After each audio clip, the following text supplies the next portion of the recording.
Olá, pessoal, boa noite. Como estão? Vamos ver se estamos no YouTube. Aqui um minutinho só.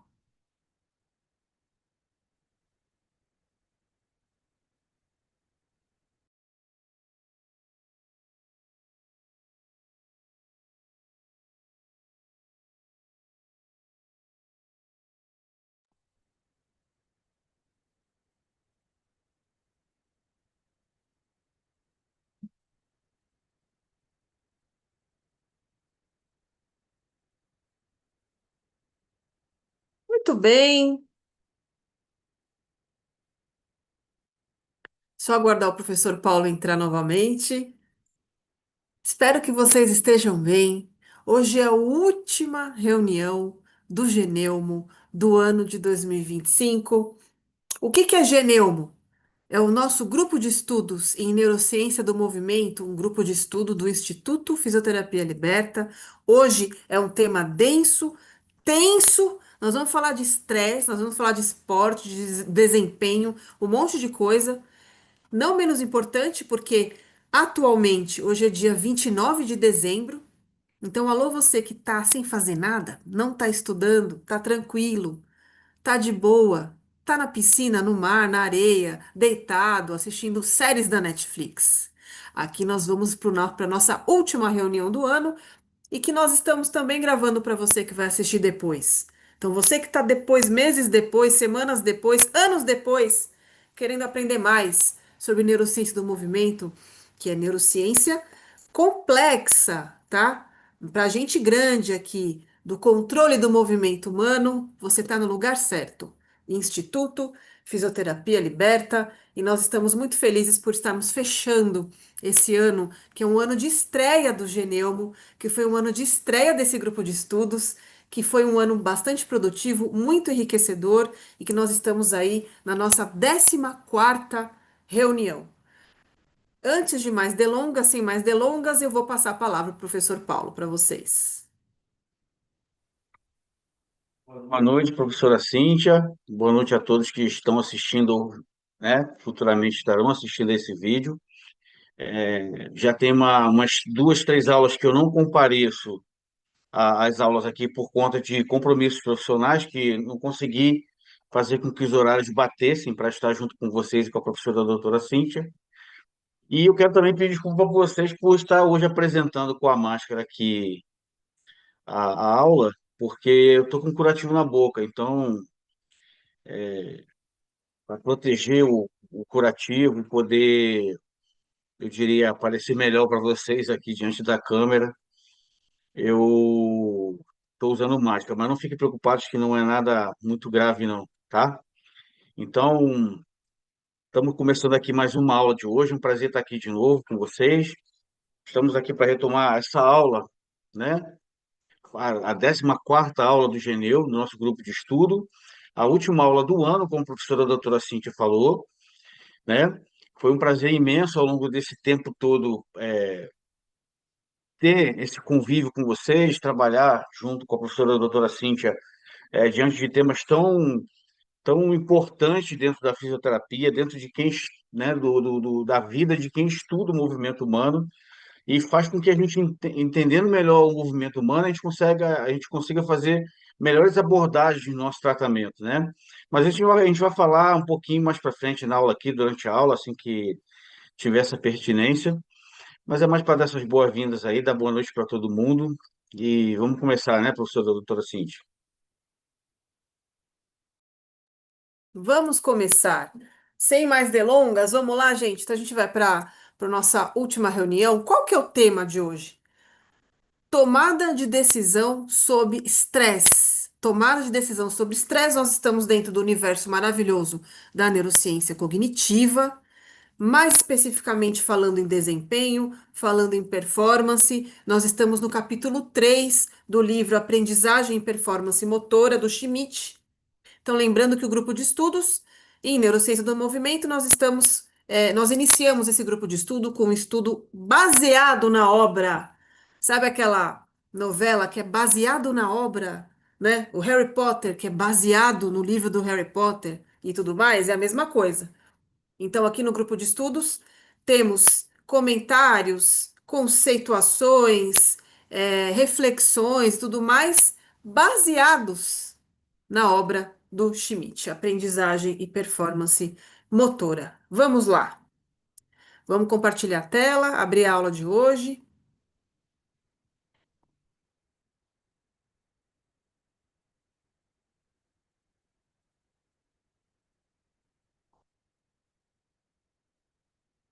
Me avisem, por favor, se está tudo bem. Paulo, está tudo bem aí? Tá vendo tudo? Tá tudo bem, tá tudo aparecendo normalmente. Ok.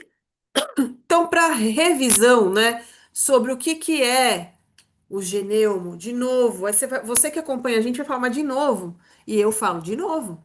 Cada aula é uma aula diferente, cada dia é um dia diferente, onde nós podemos conhecer novos alunos, novos pupilos, novos participantes do Geneumo. Então, lembrando, esse grupo de estudos, ele tem transmissão dupla, ao vivo e gratuita, tá? Essa transmissão dupla, ela é pela plataforma Zoom e pelo YouTube, no canal do Instituto Fisioterapia Liberta. E aí você vai falar, qual a diferença, né?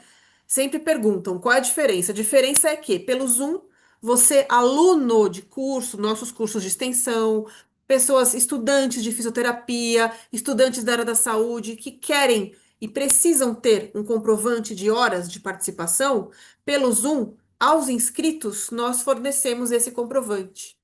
Tá? Então, é um comprovante de participação no grupo de estudos. Se você quer pelo conhecimento, por enriquecer seus conhecimentos, organizar sua linha de raciocínio e tudo mais, você pode entrar pelo YouTube também, que é um conteúdo que fica ali à disposição do público em geral, tá? As reuniões, em tese, são quinzenais. A gente teve uma pequena pausa aí nessas últimas semanas e agora vai entrar festas também. Nós vamos entrar em férias. Então, férias letivas, né, dos anos letivos, a gente retorna mais para frente. Eu vou dar essa informação a vocês ao final, já que estamos no finalzinho de dezembro, né? A gente está para virar o ano.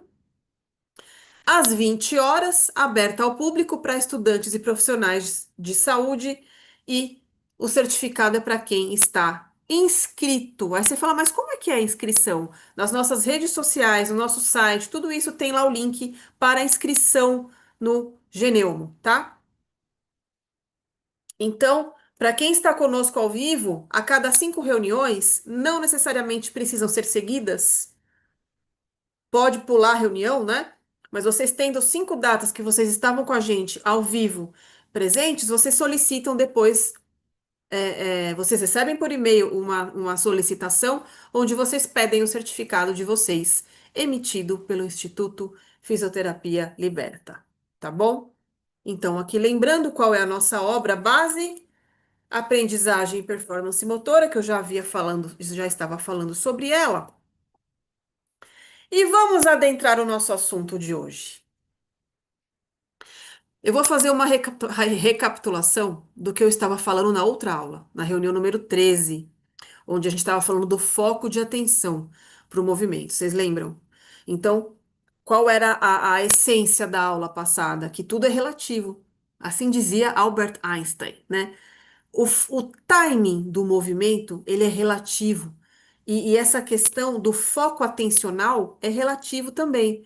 Então, onde nós vamos prestar mais atenção para o movimento? Um foco interno ao movimento, no seu próprio desempenho, na sua própria performance, ou um foco externo, um foco ambiental? É melhor eu prestar atenção no ambiente ou é melhor eu prestar atenção em mim, no meu ombro, no braço, para fazer o movimento? Depende. Nós falamos sobre isso.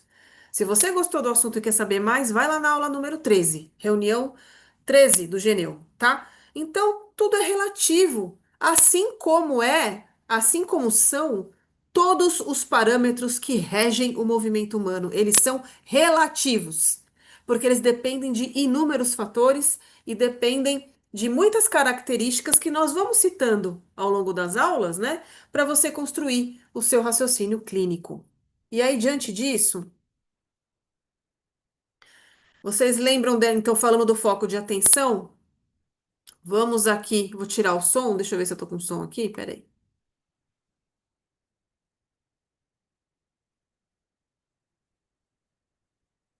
Não sei se está com som aqui para vocês, que o meu computador está um pouquinho mais baixo, mas vejam, olha o que aconteceu aí que o Ronaldinho acabou fazendo um gol malandro, quando o goleiro, ele, como eu diria, perdeu a atenção, ele desconcentrou. E aí eu vou deixar o professor Paulo explicar um pouquinho mais esse lance para vocês. Mas se você, olha, ele deixou para lá, ele foi e fez o gol, né? Então mostrando que o foco de atenção ele é relativo. Você tirou o foco, estava pensando em outra coisa e perdeu.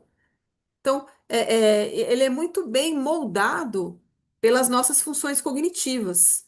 E antes de eu ir adiante, estou vendo aqui onde estamos, aqui já já vamos entrar. Quer que eu fale um pouquinho sobre esse lance, Paulo? Sim, eu não tava, como eu falei, eu não estava presente na última aula, e esse é um lance muito, como é que eu vou dizer? Esse é um lance muito icônico, né, dessa época. Esse jogo foi em 1993, se eu não me engano, foi Cruzeiro e Bahia, e esse goleiro se chama Rodolfo Rodrigues, já era um goleiro muito experiente, né? Então você vai pensar assim, nossa, se ele era muito experiente, ele já sabia tudo, essa coisa de timing, de foco, de atenção, né?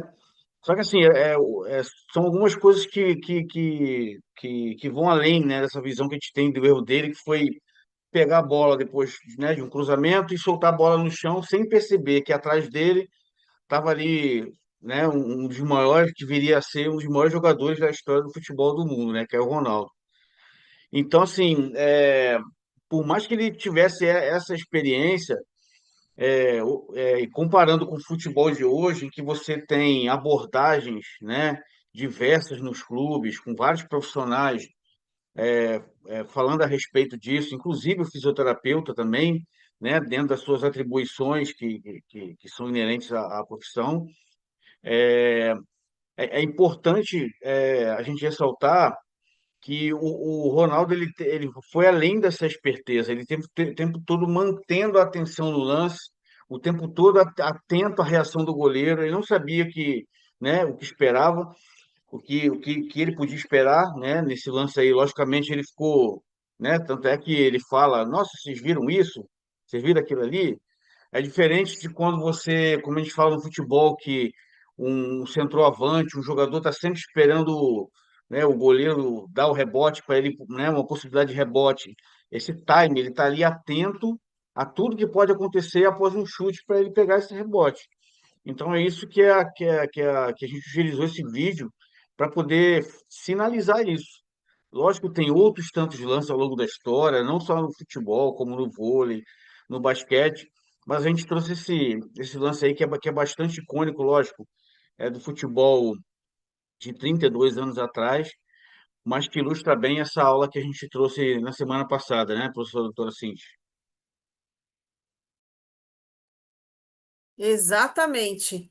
Que mostra essa variação do foco atencional, às vezes para o bem, às vezes para o mal. Ó, até rimou, né? Mas vamos lá. E quando temos estresse? E quando estamos sob pressão? E aí, esse slide já estava na aula passada. O que que a gente estava discutindo? Você que não olhou, vai lá olhar. O atleta, os atletas, principalmente os atletas qualificados, principalmente os atletas de elite, de alto nível, tá? É, geralmente, eles deixam o foco deles para o ambiente, né? Onde está o adversário, onde está a bola. Eles gerenciam os seus movimentos sem prestar muita atenção no movimento em si. Ele presta atenção mais, em sua grande maioria, no ambiente. Mas, sob pressão, eles podem mudar o foco. Eles podem. Ai, meu Deus, tem que ganhar, tem que chutar. Agora é o pênalti, eu preciso fazer isso, é o gol do título. Aí ele presta atenção nele mesmo, para ele bater um bom pênalti. Então, nessa hora onde ele pensa como realizar o movimento, como vai sentir o movimento, né, ali para que ele faça o seu melhor, isso pode fazer com que a sua qualidade de desempenho caia. Queda da performance pela mudança de foco. Não é que é errado pensar no movimento, não é isso. É que tem momentos e momentos. É aquela questão do timing, como nós havíamos falado. Então, numa grande competição, num grande lance, um grande atleta pode perder a sua performance devido às suas questões cognitivas. Não é, o desempenho dele físico. O físico ele tem, ele treina pra caramba, ele é um grande atleta, ele tá no auge da sua performance. Mas tudo isso é regido pelos aspectos cognitivos. A cognição rege o movimento. Então, se você tem um grau máximo de desempenho neuromotor, muscular, isso exige que você tenha uma grande regência das funções cognitivas, onde o aumento da pressão, o aumento emocional, né, do nervosismo, da ansiedade, isso sem dúvida nenhuma vai gerar uma queda de performance. E é isso que nós vamos falar hoje sobre a tomada de decisão sob estresse. E aí nós vamos entrar aqui num conceito que está no livro, né, com vocês, as que a gente está com a obra baseada, sobre o conceito de ativação. Eles chamam de ativação o nível de excitação da pessoa produzido pelo estresse. Excitação, né, neuromotora ali para performance, que é um aspecto comum para quem precisa performar de uma maneira habilidosa, para quem precisa desempenhar funções neuromotoras hábeis, né? Então, exemplo, pressão para ganhar, competições, ameaça de perder, influências de multidão, que o Schmidt coloca no livro como multidão, mas nós colocamos como torcida, a torcida do time real, a torcida do time adversário, que fica pressionando, né? Todas essas são, todos esses exemplos são exemplos de ativação emocional. Então, essa ativação que é chamada no livro é isso: aumento do nível de excitação. Isso tem a ver com engajamento, isso tem a ver com emoção, isso tem a ver com ansiedade, isso tem a ver com nervosismo, isso tem a ver com pressão, isso tem a ver com preocupação. E tudo isso tem a ver com performance, com desempenho, em sua última instância, tá? E é isso que a gente está discutindo. E aí, esse nível de ativação que é imposto ao atleta, a gente fala principalmente ao atleta, claro que podem ser, né, pessoas amadoras, que estamos falando de esporte ou não, mas aqui o grande, quando a gente fala de tomada de decisão sob estresse, o grande exemplo são as competições esportivas, né?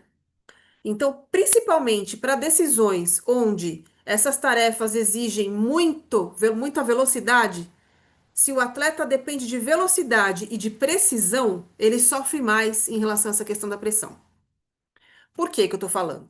Imagina um jogador de xadrez na competição final, lá, Campeonato Mundial de Xadrez. Tudo bem, ele tá lá, ele tem o tempo dele, ele tem o tempo para fazer a sua jogada. Às vezes o tempo é curto, eu entendo, mas ele precisa de precisão, né? Um nível de pressão diferente, e não vou falar que é menor, porque jogos de xadrez são extremamente pressionantes, assim, são extremamente pesados do ponto de vista cognitivo, né? É um dos esportes mais difíceis do mundo, o xadrez, né? Mas, dependendo de precisão e dependendo de velocidade, exemplo, futebol, esporte de equipe, né? Vôlei, basquete, principalmente basquete, futebol, que precisa de velocidade com precisão, existe essa ativação que vai influenciar na sua performance. E aí a gente tem o que que o autor cita, né? Baixos níveis de ativação, por exemplo, sono. Então, no sono, você está sonolento, está com sono, está dormindo, sua ativação para sua performance é bem baixa. Ok, isso é intuitivo, né? E altos níveis de ativação. Exemplo, agitação, alerta e situações que ameaçam a vida. E aqui sai fora do esporte, né? Às vezes você está num assalto, alguma coisa assim que aumenta muito o seu alerta, aumenta a sua capacidade de fazer movimento, até passa do ponto, você não tem boa capacidade, de tão nervoso que você ficou. Você perdeu o movimento de tão nervoso que você ficou. Então, em situações muito cruciais que ameaçam a vida, você precisa ter um bom controle emocional para não perder performance. Imagina a responsabilidade, por exemplo, de um comandante de aeronaves, de pilotos. Se você vê que está numa situação que pode comprometer a vida de centenas de pessoas, você precisa tomar uma decisão ali. Se você ficar muito nervoso, você não consegue tomar essa decisão, todo mundo morre, né? Então você tem que ter um controle sobre aquilo, a sua agitação, o seu alerta, para que você tenha a sua performance cognitiva e motora na sua melhor versão. E às vezes em situações que demandam ameaças à vida. Então, olha que interessante. Aí você fala, ai, que ruim, então, né? Porque se ele tá correndo risco de vida, isso é ruim? Não, não. Peraí. Eu vou tirar, eu vou no tete a tete, hein? Atenção, alunos do Liberta, que já sabem que eu faço isso todas as aulas, né? Vamos pro tete a tete.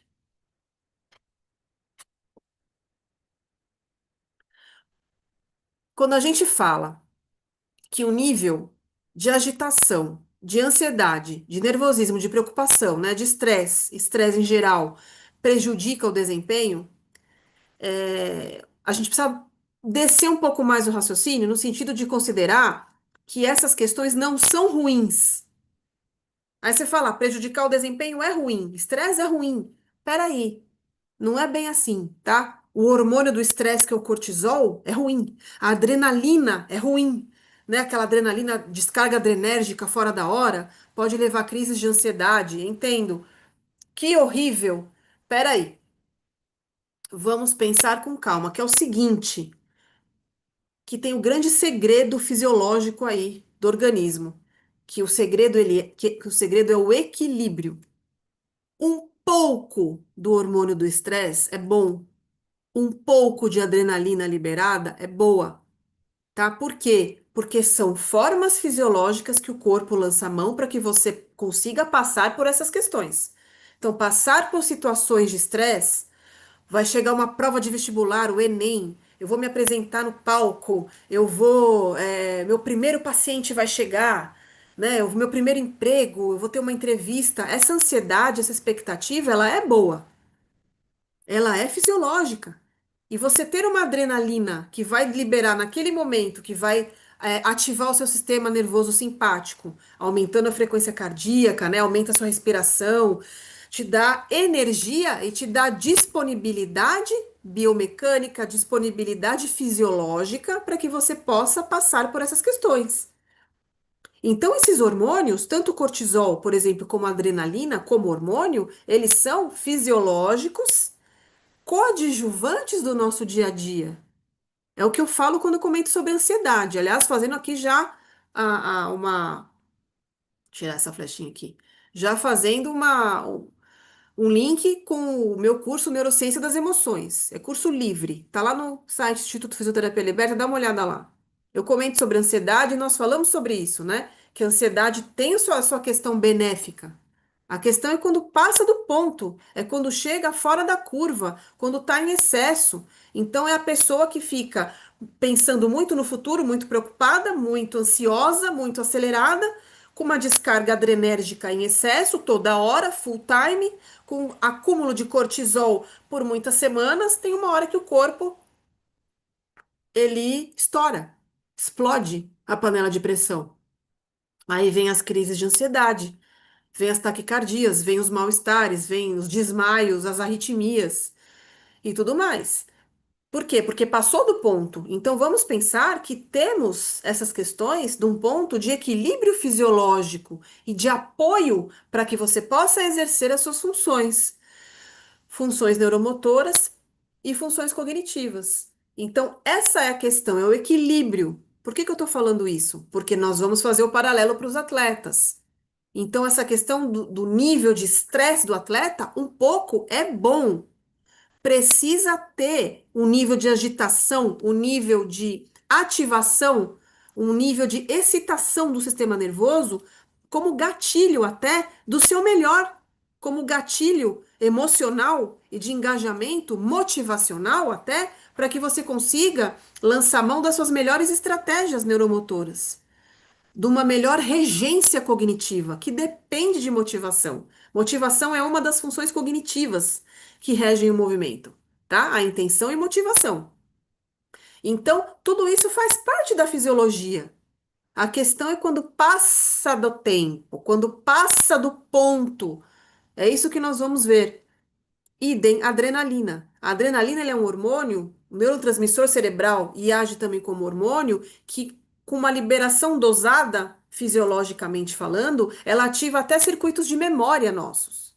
Então a gente consegue recobrar programas motores, até por questões de memória, com maior facilidade quando estamos sob efeito da adrenalina, naquele nervoso, sabe? Quando isso passa do ponto, aí você perde memória.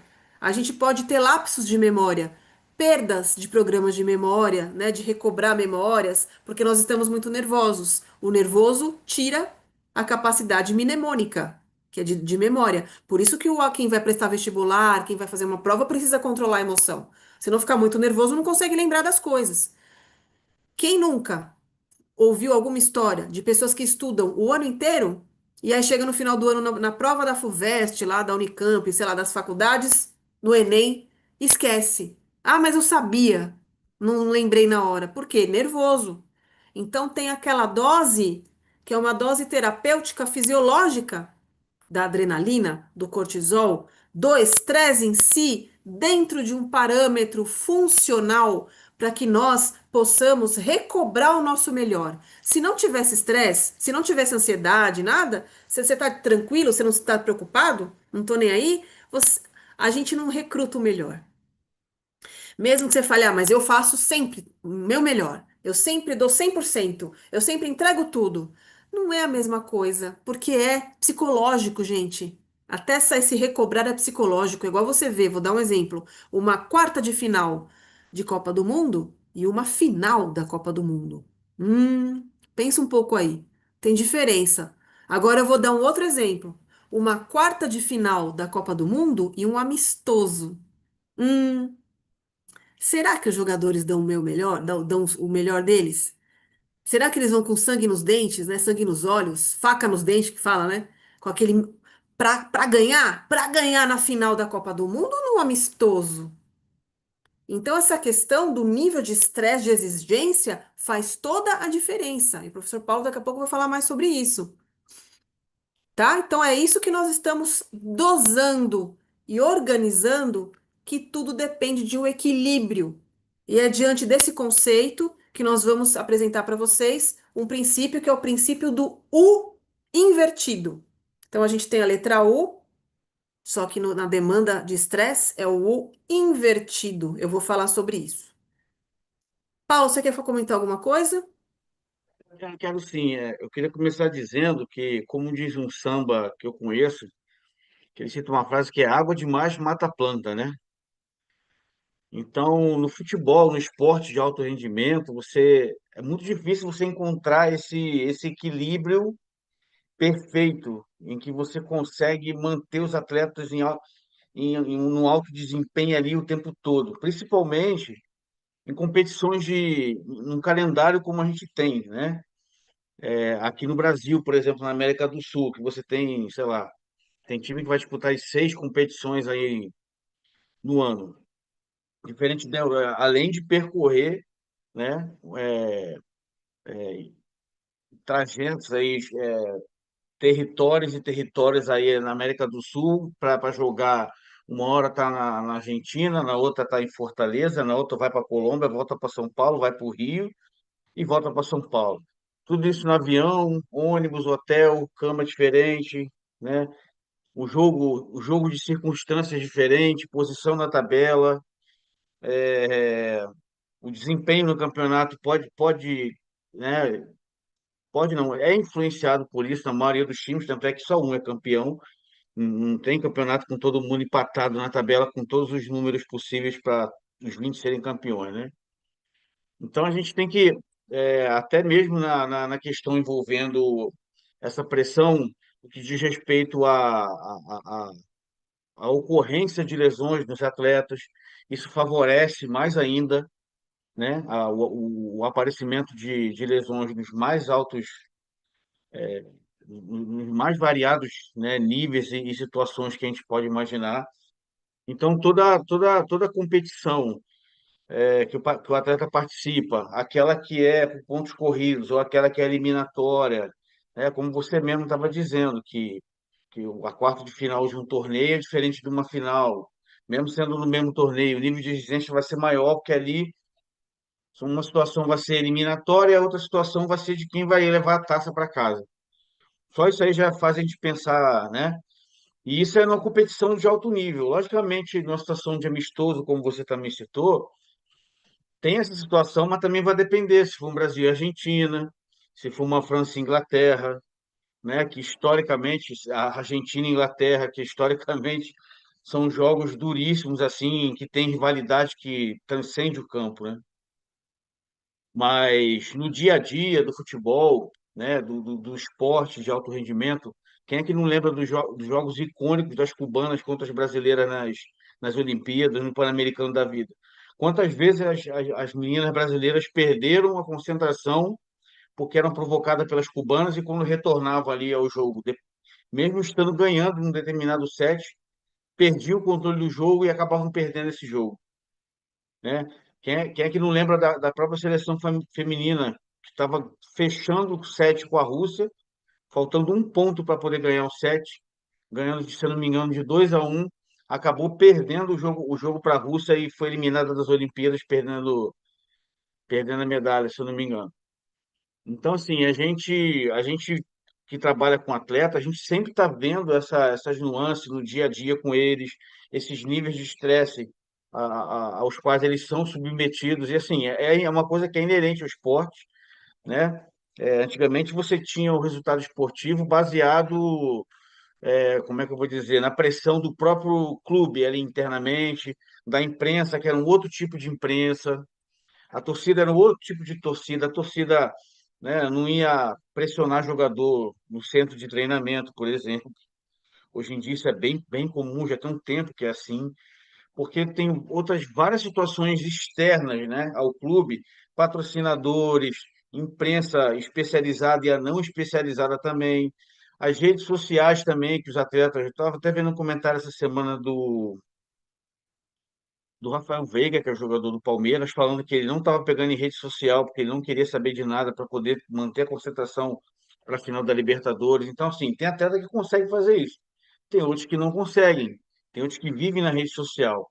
Eu sigo vários atletas na rede social, né, para poder entender como funciona melhor a cabeça desses atletas em relação essa questão, né, de foco e tudo mais, e você vê que alguns conseguem fazer coisas, né, que vão se ajustando e o que vão influenciando ou não na melhora de desempenho ou na piora também.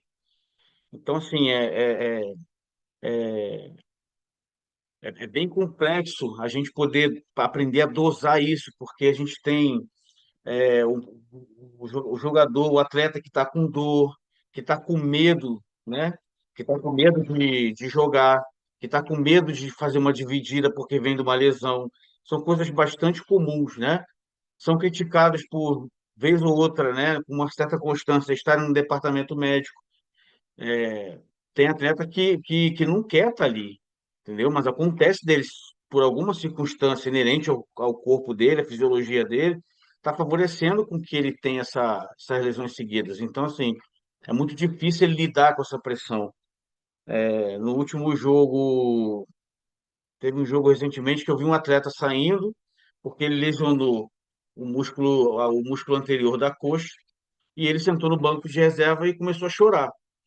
Não era só dor física aquilo ali.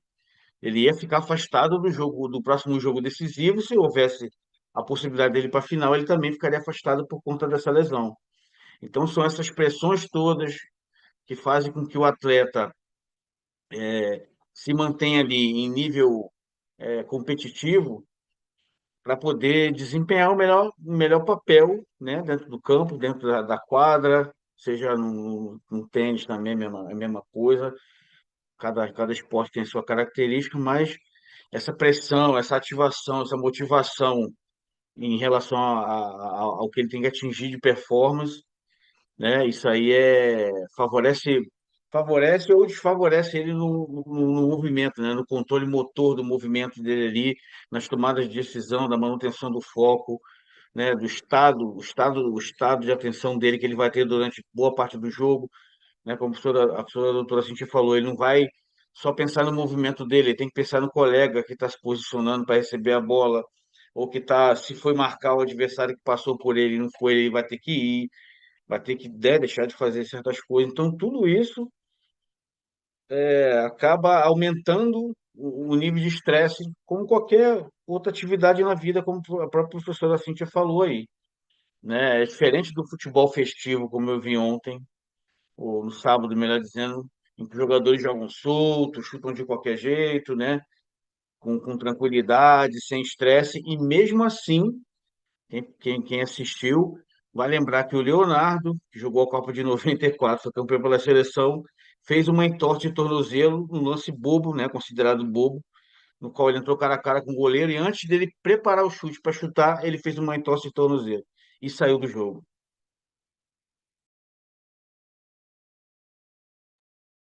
Muito bem, só lembrando, eu vou pedir para você contextualizar os alunos, quem está nos ouvindo, sobre que você falou, assisti ontem, assisti no sábado, quem viu também o Leonardo, que jogo que foi, qual foi o dia, porque nós estamos, vai Tá, ficar no tá. YouTube aqui, Eu tô né? me referindo ao Jogo das Estrelas do Zico, que é promovido pelo Zico todo ano. E nesse jogo ele convida ex-atletas, atletas da atualidade a disputarem uma partida de cunho beneficente, né? Então o Leonardo, que jogou na seleção brasileira, nesse jogo no sábado, né, lá no Rio, no Maracanã, num lance em que ele entrou cara a cara com o goleiro, na hora que ele estava preparando o chute, ele sofreu uma entorse de tornozelo e saiu do jogo logo em seguida. E era um jogo festivo, em que, né, não tem pressão. Qual é a pressão que tem? Entendeu? Então, assim, que eu estou querendo dizer com isso? Que aí entra a questão do foco, né, na hora da tomada de decisão ali dele, né, olhou para o goleiro primeiro, depois que ele olhou para a bola, ele foi olhar para a bola, o pé não se posicionou legal para ele poder pisar, ter o firmamento ali no chão, para poder, enfim, só analisando o lance mais profundamente para saber disso. Mas, assim, mesmo no jogo festivo, sem pressão, um atleta pode, obviamente, se machucar. E você imagina agora num jogo de alta pressão, um jogo de Libertadores, de Champions, de Copa do Mundo, né, de Campeonato Brasileiro, que ali é a disputa pau a pau ali para ver quem vai ser o melhor time no final. E todo esse contexto que eu falei antes de imprensa, de torcedor, enfim, a gente acaba aumentando ou diminuindo as chances, e isso tudo influencia na motivação do atleta. O cara quer correr mais porque tá bem, o outro não quer correr porque, tô com medo de me lesionar, enfim. É só para me alongar um pouquinho nesse assunto aí. Muito bem. Voltando então, dito isso que o professor comentou, então olha quantos fatores estão influenciando. Não é nem só o perfil do jogo. Qual é o time que você está jogando contra? Né? Se é o time que ele é super rival, se não é, como que é a torcida, como que não é. Assim, detalhes, se ele está bem na família dele, se tem, né? Quantos atletas a gente vê aí que perdeu a avó, perdeu o pai, perdeu o filho, às vezes ainda vai jogar, às vezes no mesmo dia, no dia seguinte que está longe, né? E acaba tendo uma notícia e acaba continuando com o seu desempenho. Então, olha como tantos fatores interferem nas nossas tomadas de decisão cognitivas e neuromotoras em relação ao movimento, à performance do movimento. Então, vamos lá. Eu vou falar agora que eu comentei com vocês do o invertido. Lembra que eu estava falando sobre isso? Deixa eu colocar aqui. Apareceu aí, Paulo? Venceu, tá? Muito bem. Então, como é que funciona isso? Olha que interessante, como muita coisa na vida, hein? Como muita coisa na vida. Nós vamos falar, eu vou colocar aqui meu ponteirinho. O aumento da ativação no atleta ou na pessoa, né? Ela melhora a performance até certo ponto. Tem gente que acha que quanto mais motivação, melhor, quanto mais estímulo, melhor, quanto mais engajamento, melhor. Nananina, não. Nananina, não. O que acontece, o perfil que nós temos em relação a isso é de uma letra U invertida. Claro que essa forma pode mudar, eu vou falar um pouco mais sobre isso. Mas o que que é isso? É uma curva clássica que mostra o nosso nível de performance. Então, aqui o nível de performance pelo nível de ativação que nós temos. Então, ativação zero, você não tá nem aí, a sua performance não é tão legal, tá? Agora, você vai aumentando o seu nível de ativação até você ter um ponto ideal de performance, tá? De acordo com o nível de ativação, com o nível de estresse até. Precisamos de um certo grau de estresse para que você tenha, que você extraia o seu melhor neuromotor, tá? O seu melhor. cognitivo ali naquela competição, naquele dia. Porém, tem dois poréns aqui. Primeiro, se aumentar mais ainda o engajamento, a motivação, a preocupação, o estresse, aumentou muito o estresse, a sua performance cai. Ela vai caindo de acordo com o aumento do estresse. Então, até certo ponto, ok, é o equilíbrio. Passou do ponto, começa a cair performance. Por isso que tudo isso precisa ser muito bem dosado. Eu coloquei a palavra dosagem na aula. É uma palavra que o livro não aborda, os autores não comentam sobre isso, tá? Mas é a dose de estímulo, a dose de engajamento, de motivação, de contexto, de tudo, tá? Então, o primeiro porém é isso. Passou do ponto, começa a perder desempenho. Segundo porém, que ponto que é esse aqui, que é o ponto ideal? Qual é? Não sei, não sei. Cada um tem o seu. Você pega um, isso depende de inúmeros fatores. Isso depende de questões do próprio indivíduo e de questões extra-indivíduo. Então, cada organismo responde de uma forma. Tem atleta que precisa de um pouquinho de estímulo, ele vai ficar lá empolgado, vai lá, dá o melhor. Tem atleta que só um pouquinho já tá bom, depois ele já começa a ficar preocupado, fica inseguro, fica preocupado demais, perde performance, se preocupa com ele mesmo, né? Tem atleta que precisa de muito engajamento para que ele dê o melhor. Então, esse ponto aqui, ele fica mais para frente aqui, naquele atleta. Então, são questões do próprio indivíduo. E tem questões externas também. Então, problemas familiares, problemas financeiros, problemas de saúde, né? Preocupações, mortes, tantas coisas que influenciam de outras questões que podem imbuir no seu nível de ativação para que você dê o seu melhor. Então, aqui a questão é a dose. Todos nós precisamos de uma certa dose de ativação neural para que essa melhor versão se manifeste. Agora, passou do ponto, a gente perde performance, isso em qualquer caso. E aqui, nós entramos aqui, inclusive, com a questão do livro, né? Com a figura.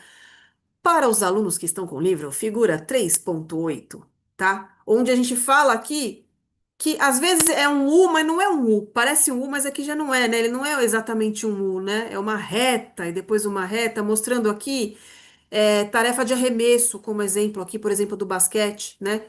Você tem um score de arremesso baixo, com um score de arremesso baixo com baixa ativação. Se você começa Sabe uma ativação que usaram nesse estudo aqui? Falar para o time que o outro time foi melhor. Ó, vocês estão errando, hein? O outro time acertou quase tudo. Você fala isso que acertou quase tudo, eles falam, ah, é? Aí pá, aí vai, e acerta mais. Eles acertam mais, porque eles foram provocados, tá? Agora, se isso passa do ponto, então é uma ativação moderada. Se isso passa do ponto, aquela provocação, aquela encheção, aquele engajamento em excesso, tal, a gente perde desempenho, tá? Então, uma ativação alta tem um arremesso ali médio, ó. Não é tão baixo quanto o zero, mas também não é tão legal quanto o ideal. E o que funciona muito, fazendo uma perspectiva clínica para os nossos pacientes, o que funciona muito nessa dosagem de engajamento cognitivo do paciente ao exercício, do paciente à tarefa, é você comparar mesmo, principalmente com pacientes que têm essa questão comparativa mais aflorada, que é essa questão comparativa de recompensa, onde pegam circuitos dopaminérgicos, onde pegam circuitos que são mais dependentes de dopamina. Exemplo, doença de Parkinson. Você pega o paciente com doença de Parkinson e fala: olha, ó, seu João, a dona Rosalva fez melhor que o senhor, hein? Quando ela veio aqui, ela acertou tudo, ela acertou, só errou um. Aí eles ficam bravos e querem fazer o melhor, né? Então, o que eles fizeram aqui com os atletas de basquete, nós também fazemos como algo positivo, né? É um certo estímulo, uma ativação neurológica, né? Que a gente fala, evitem comparar, né? Mas tem uma comparaçãozinha do bem, que isso estimula você a dar o seu melhor, tá? Muito legal. E aí, eu quero entrar aqui, não sei se eu vou estar se eu consigo colocar o som, um minutinho, gente. Vamos ver aqui se vai. Deixa eu tirar o meu ponteiro.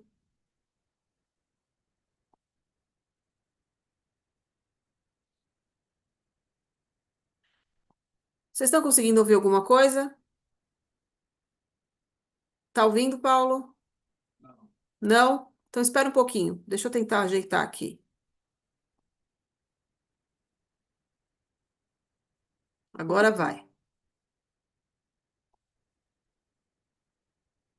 Dito isso, que a gente vai para essa questão da quantidade de estímulo, né? Só me vejam aqui se está tudo bem. Paulo aqui vai me comparar. Ganhar, ganhar e ganhar e ganhar e ganhar, não há outra. É a única solução que nos dá paz. Agora sim. Ganhar, ganhar e ganhar e ganhar e ganhar, não há outra. É a única solução que nos dá paz. Segunda atrás de Gustavo Henrique. Ganhar, ganhar e ganhar e ganhar e ganhar, não há outra. É a única solução que nos dá paz. Segunda atrás. O que que é isso? É engajamento, é ativação, é aumento da excitação dos atletas, né? Então aqui eu coloquei um time que só é o meu time, que é o Palmeiras, do meu técnico preferido, Abel Ferreira. Não é nada pessoal contra os outros times, mas eu quero colocar o meu time aqui, de um belo exemplo de técnico, aliás, que tem um porém.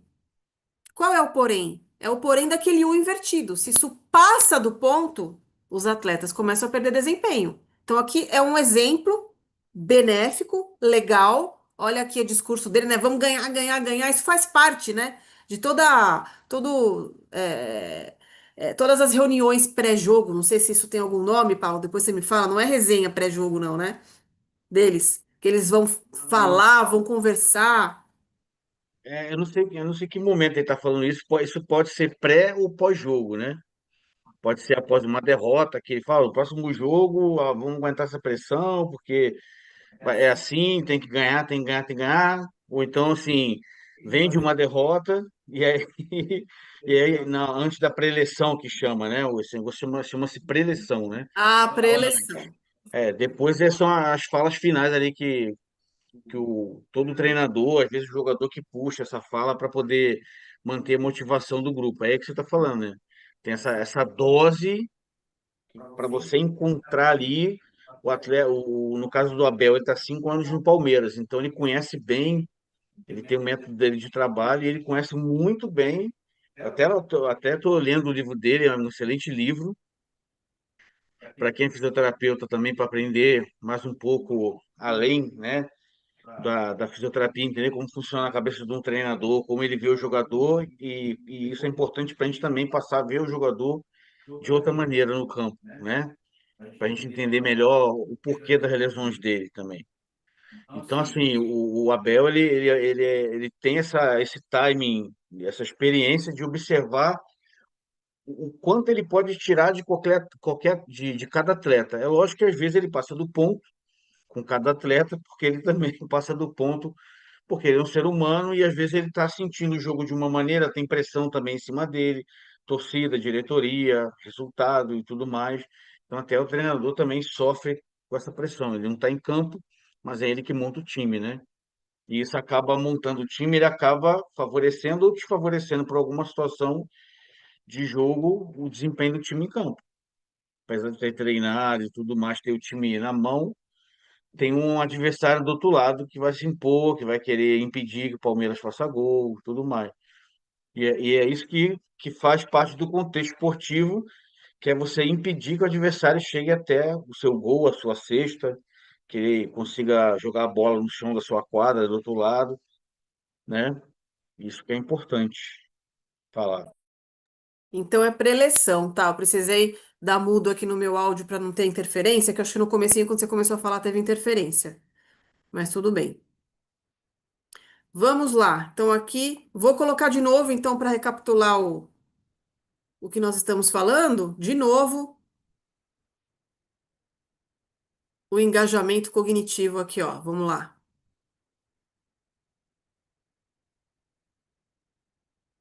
A única solução que nos dá paz. De novo. Segunda atrás de Gustavo Henrique. Ganhar, ganhar e ganhar e ganhar e ganhar, não há outra. É a única solução que nos dá paz. Segunda. Então, a questão da dose. Aí é que tá a questão. Então, importante é a dosagem. Tudo isso é muito importante até um certo ponto, só que isso varia entre os atletas, né? Tem atleta que é um pouco mais receptivo a determinadas intervenções, tem atleta que não. Então, isso tudo é trabalhado ao longo dos meses, das semanas, pré-competição, pré-torneio, né? E aí, o que eu quero comentar também é exatamente isso, como as pessoas, as variações entre as pessoas, que depende não só de cada pessoa. Então, exemplo, tá? Vamos supor, para mim, eu preciso desse nível de ativação aqui para o meu melhor. Para o professor Paulo, ele precisa desse nível aqui para o melhor dele. Para o meu filho Rafael, ele precisa desse nível de ativação aqui para que ele tenha o melhor dele no basquete lá que ele gosta. Então, além de ter essa questão, né, interindividual, a gente tem as questões de tarefas diferentes. Então, às vezes, podemos falar da mesma pessoa que responde de formas diferentes, deixa eu colocar o meu ponteiro, que responde de formas diferentes de acordo com tarefas diferentes.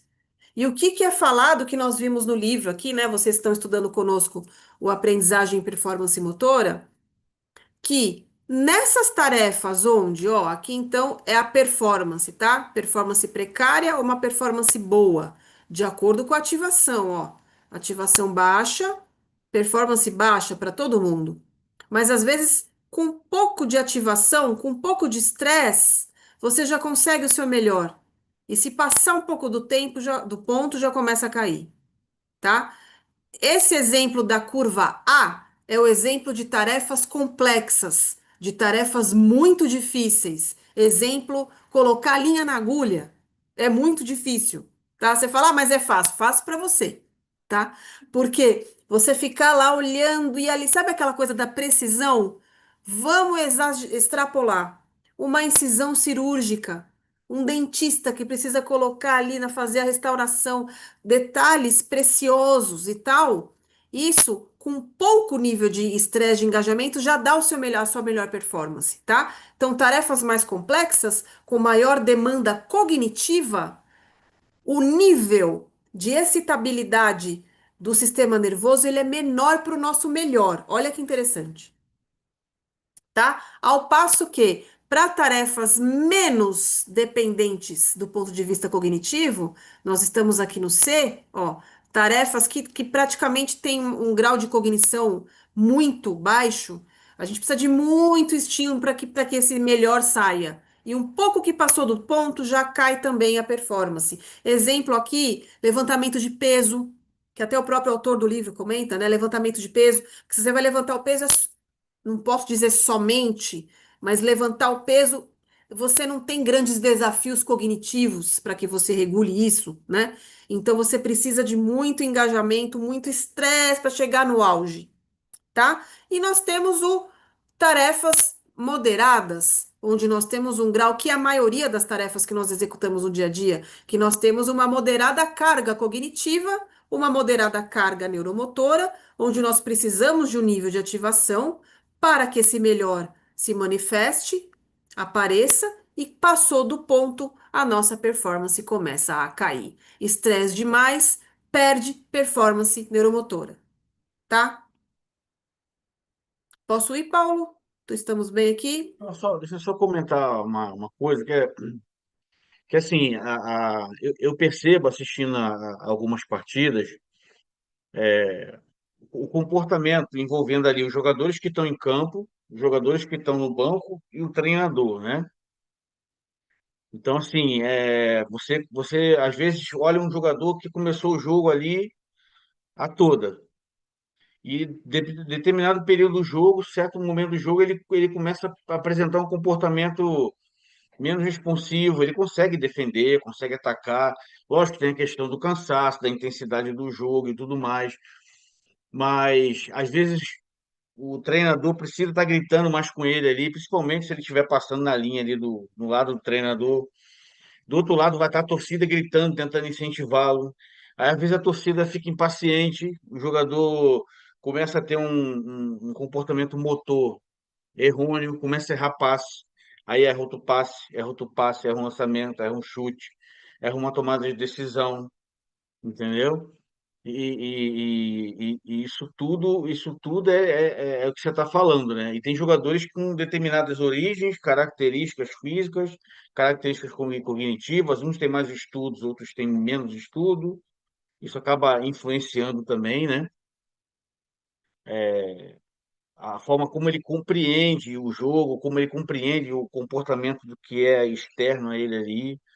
Então é muito complexo, né? Quando a gente fala de movimento, a gente só fala do esticar e dobrar a perna, né? De esticar e dobrar o cotovelo, mas é a organização disso tudo, a tomada de decisão diante de uma situação, né, em que falta motivação, e quando se dá essa motivação, ela ultrapassa o que o cara precisa, né? É complicado, assim, tem que ter muito cuidado, muito tato, e às vezes erra, não tem jeito, você não tem como perceber tudo, né, de maneira precisa, assim. A hora, a hora do treinamento é uma coisa, mas na hora do jogo é outra. São essas pressões que vão fazer com que o, fazem com que o esporte seja o que ele é, entendeu? Então não tem outra maneira de ver que não seja essa. Então influencia bastante no movimento. O movimento para ele ser o melhor possível, às vezes o cara faz um movimento perfeito dentro do contexto biomecânico, mas para o lance ali não foi suficiente para ele conseguir colocar a bola para dentro do gol, tocar para o colega, conseguir alcançar a bola que foi cruzada, entende? Então, assim, são bastantes variantes assim que a gente tem que considerar para poder analisar.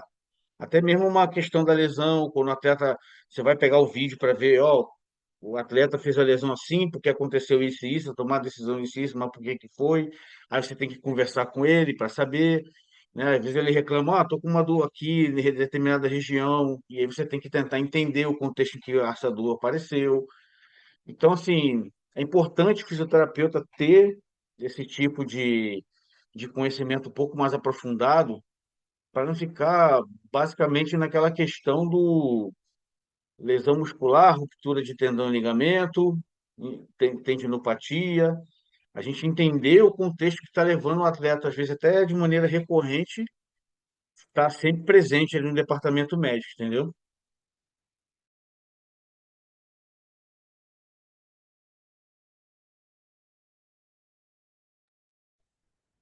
Muito bem. E aí, nós vamos entrar num exemplo que os autores dão no livro do pânico automotivo. Para quem está com o livro lá, depois vocês dão uma olhada. O que que é isso? Essa questão do passar do ponto é tão importante. Volta.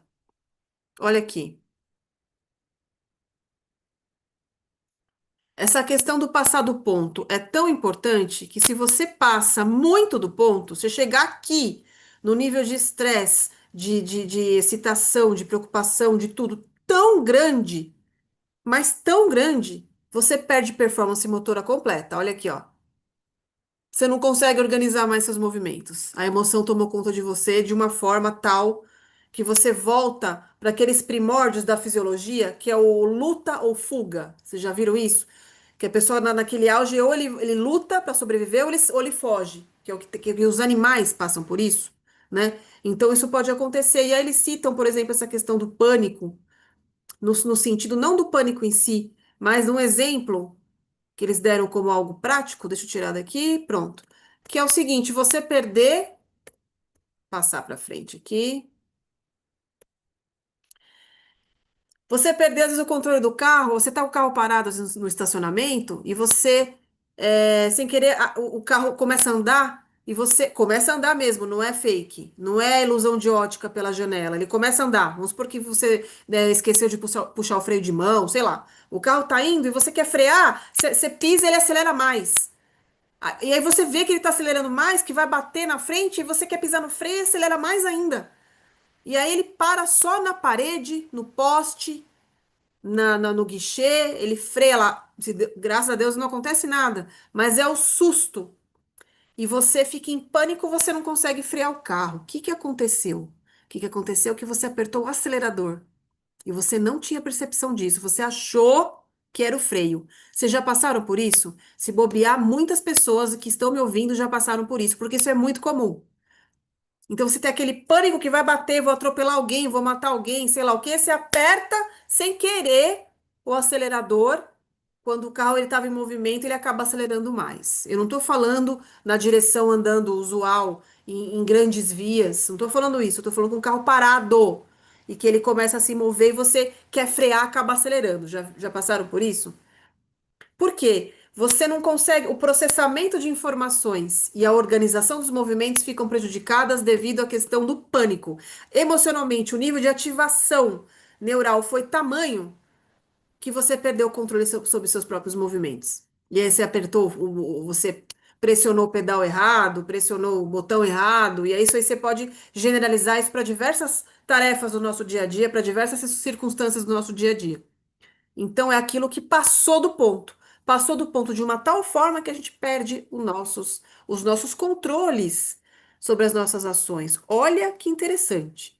Então é muito interessante para nós, tanto para nós nos conhecermos melhor, para entendermos melhor como que nós somos, né? Nós seres humanos, dessa questão do equilíbrio de que tudo tem sua função, tudo tem sua razão. Não é que apareceu um hormônio ali, apareceu uma ativação, estresse, é ruim. Não. Dentro de um parâmetro tá tudo bem. É quando passa do ponto que precisamos de ajuda, quando passa do ponto que precisamos de tratamento. E isso vale para tudo, para funções cognitivas, motoras, psicológicas, psiquiátricas, emocionais e tudo mais. Professora Cíntia, Oi, deixa eu voltar aqui. Pode falar.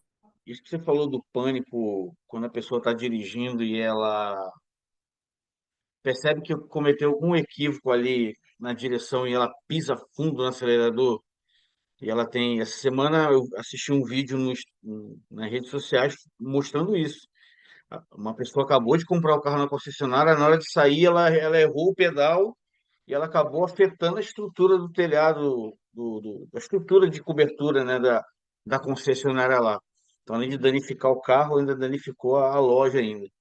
Então, você vê que isso exemplifica, explica bem, né, ilustra bem, melhor dizendo, esse tipo de situação que acontece com os atletas que vão ao seu limite ali, num determinado lance, e acabam se lesionando porque acabam exaurindo o corpo de tal maneira que o corpo não suporta ele fazer aquela jogada, porque aquilo ultrapassa o limite dele ali. Ele leva o corpo a um outro tipo de estresse, que é o estresse físico, né? Mas esse estresse físico, ele vem desse estresse por competir, por ter que apresentar resultado, por ter que, né? Então, assim, fazendo um paralelo entre as duas situações, ele acaba ultrapassando, pisando no acelerador em demasia no que diz respeito a desempenho físico, né, durante uma partida. E acaba se lesionando, né? Eu cheguei a ver esse vídeo, acho que eu também vi. E a pessoa, acho que ela falou, nossa, estão me olhando, né? Você vai pegar o carro, você vai tirar o carro da concessionária, tem aquela coisa que estão olhando. Tem isso também, aí você erra o pedal. O que que é a emoção, o que que é o controle, né, emocional nos nossos movimentos. E aí, nós temos um conceito, hoje o Geneu tá rendendo, hein, gente? Olha lá, o último do ano que é para você entrar de férias sossegado. Você que não assistiu a reunião, são 14 aulas. Aí você vai lá assistir, vai acompanhando o raciocínio. Dá tempo de você, agora em janeiro, se tiver afim, pegar o raciocínio para a gente continuar em fevereiro, tá? Mas tem um conceito chamado estreitamento perceptivo, que os autores comentam nesse capítulo, que é o seguinte: sob estresse, a sua percepção do mundo ela encolhe. Olha que louco. Ela estreita. Aí fica naquela coisa que eles chamam de visão de túnel. Você só vê aquilo. Você não vê mais nada da sua vida. Você está preocupado ali, tá? Que é o seguinte: o atleta vai bater o pênalti, ele só olha a bola. E o goleiro ali, ele só olha aquilo. Você perde. Se tá acontecendo alguma coisa, algum torcedor caiu ali, se, sei lá, aconteceu. Ele não é que ele não quer. Ele não consegue se organizar para as demandas ambientais periféricas. A gente acaba inibindo aspectos irrelevantes da periferia, porque você precisa, num ponto máximo, organizar a sua performance focada. Então, sob estresse, o nervoso, aquela coisa, você esquece. Então, você está prestando uma prova, você só se preocupa na questão da prova. Se o seu amigo tossiu ali, se a professora caiu lá na frente, você não olhou que a professora caiu, você está prestando atenção na prova do Enem, tá? Levando isso para os extremos, isso também é descrito, né, como visão de túnel, ok? Mas também como foco de arma. O que que é isso, foco de arma? Durante um assalto, e os autores ressaltam isso, né? A vítima fica tão nervosa que ela só olha na arma. Que ela tá com medo de, né, de levar um tiro, de ser morta, de ser. E aí ela não consegue. Às vezes ela perde os seus próprios movimentos, que era para pegar o celular, pegar a carteira, e ela se atrapalha e o ladrão, o bandido, o criminoso, ele acha que a pessoa pode querer reagir, pode, e acaba, às vezes, vindo a matar a pessoa, né, achando que talvez ela fosse reagir, mas na verdade ela simplesmente não estava conseguindo pegar a carteira, não estava conseguindo pegar o celular, tamanho nervosismo, ela perdeu os controles dos seus próprios movimentos, e o seu campo perceptivo ficou só na arma. É um exemplo infeliz, né, para a gente lembrar, mas que isso acontece. E em outras situações você fica só, que é chamado visão de túnel. E de uma forma mais integrada, o que que isso quer dizer? Menos estímulos periféricos são detectados e você tem um foco sobre os aspectos importantes. Você vai lá, você vai nadar 50 metros, você está preocupado com a piscina, né? Você não está olhando nem para o seu adversário da outra raia. Se você for se preocupar com o adversário da outra raia, você perde performance. Você tem que dar o seu melhor, bater lá na parede da piscina, e é isso, né?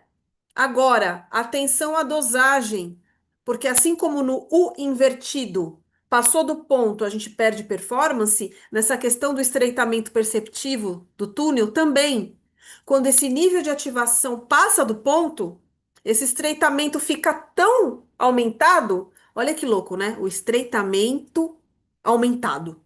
É o estreitamento aumentado que a gente perde até os estímulos relevantes.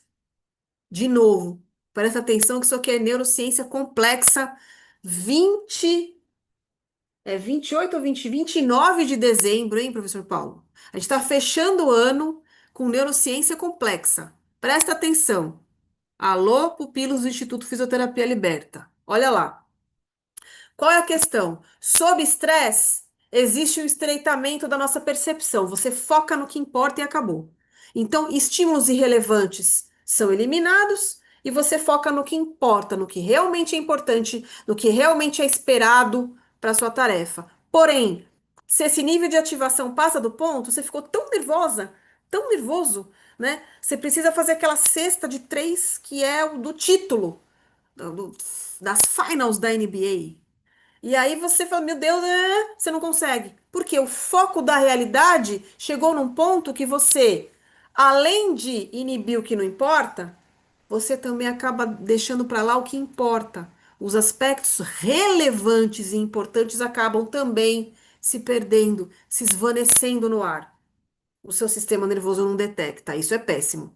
Se o sistema nervoso não detecta os aspectos relevantes do ambiente para que você possa ter sua melhor performance, você acaba não tendo a sua melhor performance.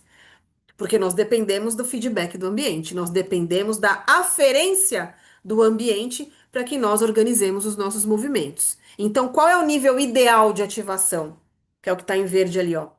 Quando o foco estreito, ele exclui dicas irrelevantes, mas ele possibilita questões relevantes. Possibilita que você detecte aspectos relevantes do ambiente fundamentais para a organização do movimento voluntário. Se você está estudando, volta ao YouTube aí. Alunos nossos dos cursos de extensão, que esse material, ele é material dos cursos de extensão, volta à aula. Tá? E anota para você isso. Então, esse nível ideal de ativação, quando o foco ele exclui o que é irrelevante, mas ele permite que você considere, detecte as questões relevantes, esperadas e que importam para a organização do seu movimento voluntário, tá? Difícil, mas incrivelmente legal. Posso ir, professor Paulo? Só falar uma coisa assim. que como fisioterapeuta que eu tenho feito um exercício de muito valor para mim e, né, eu recomendo que cada colega que esteja assistindo isso aqui faça, que é observar os variados esportes que tem, em que o atleta tem que cobrar uma penalidade, né? No basquete é o arremesso livre, é o lance livre. No futebol é o pênalti, né? Enfim, que você tem tem que tomar uma decisão aonde você vai jogar bola, no caso do futebol, se é num canto, no outro, se é no alto, se é embaixo. O basquete só tem, né, uma direção, você tem que medir ali a velocidade da bola, de alguma maneira, ter essa expertise.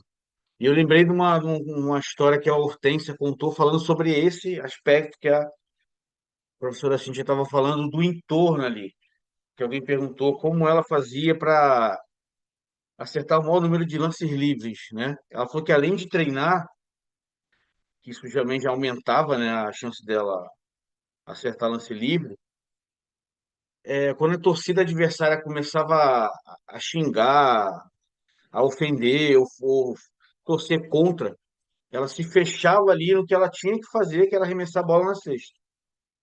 Que, logicamente, ela errou algumas cestas, porque né, nem sempre ela conseguiu se manter focada a nível, né, de conseguir botar, mas a maioria, uma grande porcentagem de cestas de lance livre, ela acertou, né?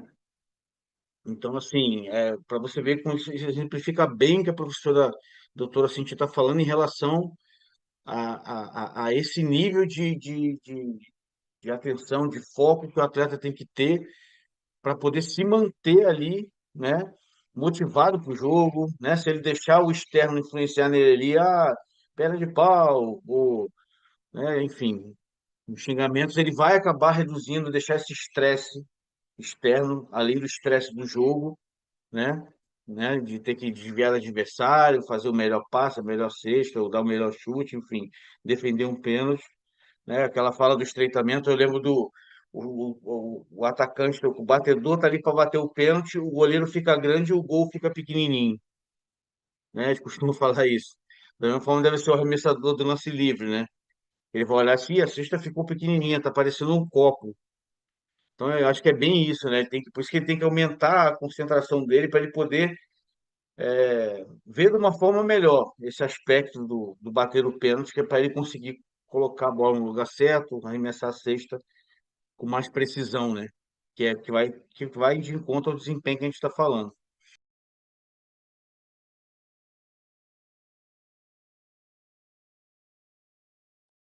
Muito bem, tirei aqui o meu microfone. Difícil, hein, pessoal? Extremamente importante, né? Vamos adiante. E aí, dito isso, o que que acontece? Como o professor Paulo comentou da Hortência, né? Que ela se fechava e tal. O que que é isso? Você organiza o seu foco atencional. E muitas vezes essa mudança é fácil de ser feita e às vezes isso te leva a um colapso por alterações do foco atencional devido à pressão, tá? Que é o que os autores colocam no livro como colapso sob pressão. Então, é um dos momentos mais dramáticos nos eventos esportivos de alto nível principalmente. Que o que que é descrito? Quando o indivíduo ou a equipe está a caminho da vitória, tá indo legal, e aí eles jogam desleixadamente e perdem. E o que está ipsilíteres aqui está entre aspas, que é o que o autor coloca, ele faz a coisa inimaginável, que é perder. Ou faz, na verdade, não faz, né? O que é esse esperado. Que exemplo é esse? O exemplo são das famosas zebras, onde os times já tá ganho o campeonato, tá ganho o jogo, tá ganho tudo aquilo, né? Às vezes fez uma campanha muito melhor que o adversário, uma campanha exemplar, digna de nota, assim, uma coisa que é super esperado que aquele time vai ganhar ou o atleta vai ganhar e dá tudo errado. Só que aí o autor usa, eu coloquei assim como está no livro, o autor usa o termo joga desleixadamente. Eu não sei se é desleixo, tá? Talvez eu colocaria um desleixadamente entre aspas assim para a gente repensar. Lembrando que a gente também faz críticas em relação às questões dos livros, né? Então a gente sempre enriquece o que está no livro, tá? Então não é que é desleixo, não tô nem aí, não é isso. Mas o desempenho ficou estranho e parece um inconsciente consciente coletivo que todo mundo vai mal. O meu principal exemplo, eu pedi para o professor Paulo separar um exemplo, ele já vai falar, porque qual é a questão, né? Se você lida com pessoas que lidam com, que trabalham com fisioterapia esportiva ou com atletas, que é o caso do professor Paulo, eu pedi para o professor Paulo me dar um exemplo, ele me citou 37 exemplos. Ele, tem esse, tem aquele, tem aquele, tem aquele. Ele falou, ó, você escolhe um, né, para falar para os nossos alunos. Então, daqui a pouco o professor vai falar. Agora, o que eu quero comentar, que é o meu exemplo, que eu sempre falo em todas as aulas, até os meus alunos presenciais que já me ouviram falar sobre isso, quando eu comento sobre cognição e movimento, né, e os aspectos emocionais, é o 7-0 na Copa do Mundo contra o Brasil e a Alemanha. Aquele 7-0. Para mim, o principal exemplo. Que foi um, dois, aí eles começaram a perder. Você olha os jogadores brasileiros, com todo respeito, mas correndo meio desordenadamente. Fica estranho. Parece uma coisa meio coletiva, meio barata tonta. Não tô chamando o jogador de barata tonta, tá? Mas, só para você entender, né? Perde a coesão da equipe, perde a coesão individual. E aí eles acabaram, né? Não é desleixo, não foi desleixo, mas acabaram perdendo e perdendo feio, tá? Então é inimaginável. Eu não tô dizendo que esse jogo já estava ganho, também não é isso, tá? Mas é um colapso sob pressão. Um colapso sob pressão clássico para nós aqui, 7-1 Brasil e Alemanha. Tá? E aí, eu vou pedir para o professor Paulo dar o exemplo dele, a gente vai sequenciando aqui no raciocínio, nós já daqui a pouco estamos chegando no final dessa reunião de hoje, mas o nervoso do atleta faz ele perder o senso. E aí chega num ponto que é aquela coisa que passou do nível do invertido, né? Foi demais a estimulação, a pressão demais, tudo. E vamos até comentar uma coisa que eu não comentei dessa reunião, porque não está citado no livro, mas eu aproveito para falar, não é só, o professor já falou, não é só questão de pressão de precisar vencer, ou medo de perder, medo de lesão, tal, problemas familiares, tem os problemas financeiros, né? Ou o prêmio que você vai ganhar se você levar. Vamos falar que aqui o dinheiro também conta aqui. O dinheiro é uma das, talvez uma das piores pressões, né, para o clube, para o título, para tudo ali que gera milhões, né? Às vezes até bilhões aí nesses torneios e tudo mais. E não é nem só futebol, né? Torneios de outros esportes que também são multimilionários. E isso sim, realmente também você acaba tendo uma pressão que às vezes você acaba perdendo o seu senso dos seus próprios movimentos, tá? Já vamos falar sobre isso? Professor Paulo, qual é o seu exemplo? Não, vou falar pelo menos dois aqui, que é o seguinte, eu estava assistindo um tempo atrás aí uma entrevista do goleiro Júlio César da seleção desse jogo do 7-1. E a seleção brasileira, se eu não me engano, levou 4 gols em 6 minutos, eu acho. Isso em qualquer partida de futebol, isso já é um absurdo. Então você imagina uma seleção brasileira dentro de casa, uma Copa do Mundo, no estádio cheio, todo mundo confiante, sair o primeiro tempo pro vestiário com 5 gols contra no placar. E aí ele conta, eu estou contando isso por causa da questão da motivação, né? Que teria que ser um oceano de motivação para poder virar um jogo desse, além de ter que arrumar mais tempo.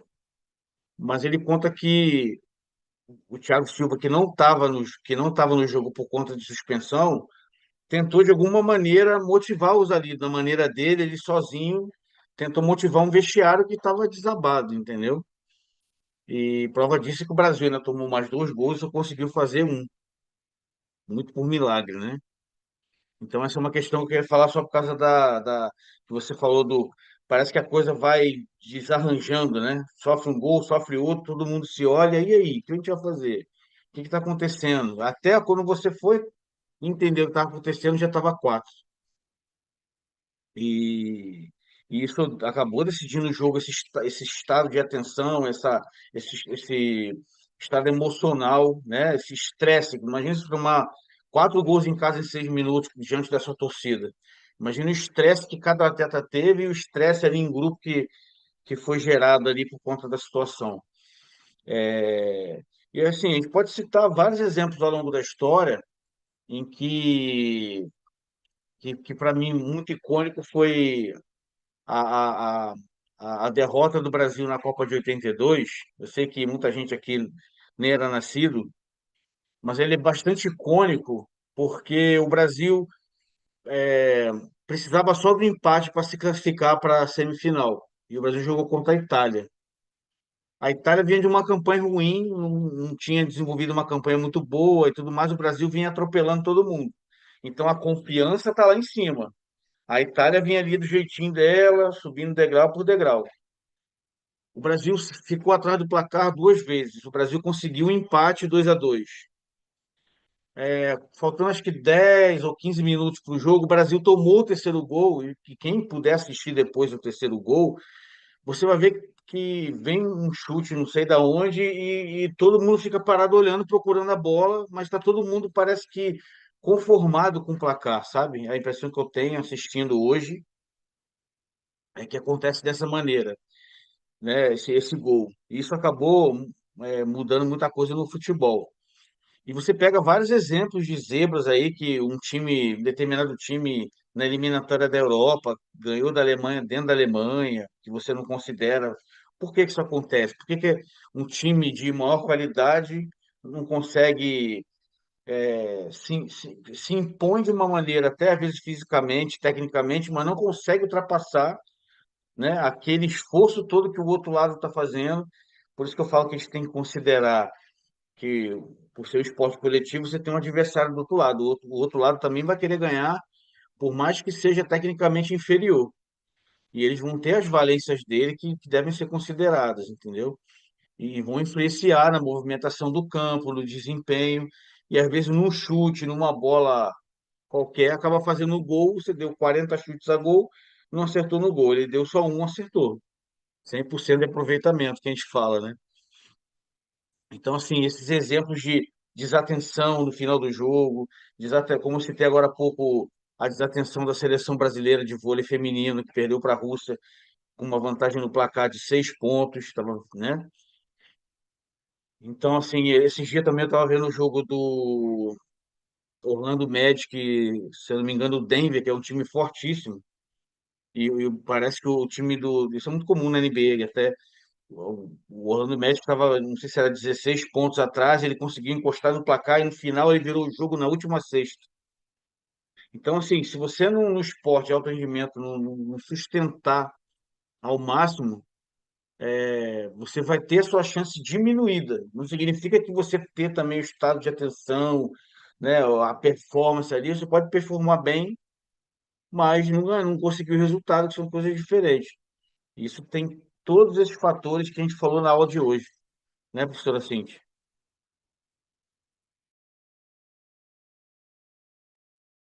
Muito bom, gente. Eu pedi um exemplo, e vieram vários, né? Vocês viram. Mas enfim, Eu não consigo. Eu não consigo, eu me seguro aqui na cadeira, mas não dá. vamos lá. E aí, aqui, só para finalizar o raciocínio, gente, então a gente está aqui na zebra, né, do colapso sob pressão, que o que que acontece? Aliás, aproveitando aqui uma questão conceitual, né? Muita gente acha que esse colapso sob pressão é uma performance fracassada em uma situação. Então, numa situação importante, deu zebra. Não é só isso, tá? Então, o que que é definido nesse colapso sob pressão é uma situação onde os executantes alteram a sua rotina de jogo normal, que eles falam como normal. Eu não gosto muito dessa palavra, tá? Mas é o que está no livro. Ou não conseguem se adaptar a uma situação de mudança. Mudança de clima, mudança de tudo, mudança de técnico. Já aconteceu, né? Troca o técnico, o time desaba. O time perde performance de equipe porque o técnico trocou, sabe assim? Então, isso é colapso sob pressão. Porque mudou o treinador, mudou, ele tá com outro estilo de jogo, tá com uma outra leitura de jogo e os pacientes, olha, os atletas ficam atrapalhados até se acharem com uma coesão junto a esse treinador. Então, não é só numa final de Copa, não é só né, na final numa competição muito importante, não é só isso. Isso até no nosso dia a dia. ou no dia a dia dos clubes, no dia a dia dos atletas. Não só no 7-1, mas num treino para um amistoso, num treino usual que trocou o técnico, tá? E aí o time não está conseguindo se achar. Isso é colapso sob pressão, tá? E isso envolve, então, quando eles alteram a sua rotina e não conseguem se adaptar a uma situação de mudança. Isso gera invariavelmente a falhas de performance. E isso, em última instância, o que os autores comentam, envolve essa alteração de foco, o seu próprio foco dos componentes de atenção. Não é só isso, claro que não é só isso. É que nós estamos estudando isso aqui. Então, nós estamos olhando para isso. Mas existem vários fatores, como o professor Paulo comentou. Mas, se o foco é externo, é no ambiente, é em você mesmo, é nos seus próprios problemas, ou como você está fazendo o movimento, tudo isso interfere. É nessa jogada das nossas aferências, das nossas funções cognitivas para organizar o movimento que está a questão, tá? Então, posso passar, Paulo? Então, aí é que tá. Pode. Onde está o cerne da aula de hoje, então? Onde está o ponto, a cereja do bolo? A cereja do bolo está aqui, no equilíbrio. Então, tudo é equilíbrio, gente, em tudo na vida, né? Então, assim, nesse ponto que nós estamos falando aqui, na tomada de decisão sob estresse, ai, que horrível! Não!